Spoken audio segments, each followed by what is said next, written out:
How are T cells educated in the thymus? Imagine a bustling training ground inside your body where immune cells learn their roles. That's what the thymus does for T cells, helping them become effective defenders. T cells start their journey in the bone marrow as immature cells. They then travel to the thymus, a small organ located behind your breastbone. Once there, they begin a complex process of development and learning. These precursor cells don't have T cell receptors yet. Their first step is to develop specific markers like the T cell receptor, CD3, CD4, and CD8. Initially, they are called double-negative thymocytes because they lack both CD4 and CD8 markers. As they mature, they rearrange their T cell receptor genes to produce a functional receptor. This process is called gene rearrangement and is essential for T cells to recognize antigens. Once they successfully produce a T cell receptor, they become double-positive thymocytes, expressing both CD4 and CD8 markers. These cells mainly develop in the outer part of the thymus called the cortex.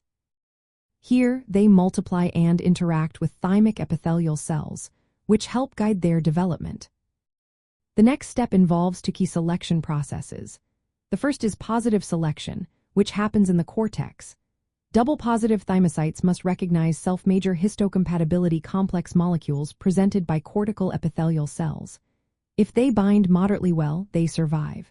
If not, they undergo programmed cell death or apoptosis.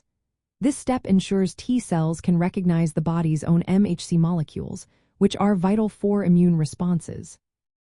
The second process is negative selection, mainly in the medulla, the inner part of the thymus. Here, T cells that bind too strongly to self-peptides presented by medullary epithelial cells or dendritic cells are eliminated. This step prevents T cells from attacking the body's own tissues, reducing the risk of autoimmune diseases. During this education process, the thymus expresses many of the body's proteins, exposing developing T cells to a wide range of self-antigens. This helps T cells learn what is self and should not be attacked. Some T cells that recognize self-antigens with moderate affinity become regulatory T cells.